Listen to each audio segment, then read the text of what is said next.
Добър вечер на всички! Ваше превъзходителство, господин Шимански, позволете ми от името на екипа на Ботаническата градина и от свое име сърдечно да ви благодарим за оказаната чест да проведете събитието, с което отбелязвате поемането на ротационното председателство на Европейския съюз от Република Полша, именно тук, в едно от най-очарователните места в София.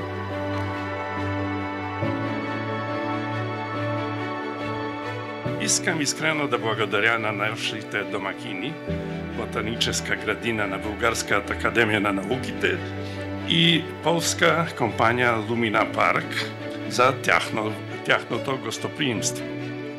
Предпочитаме началото на полското председателство на Съвета в Евросъюз да бъде по-скоро приятелски пикник на хиляди светлини, отколкото тържествена церемония. Задачите, които председателството реши да поеме, са достатъчно сериозни.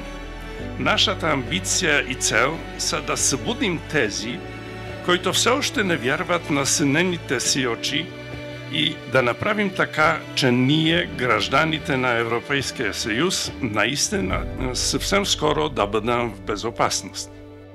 Благодаря ви много.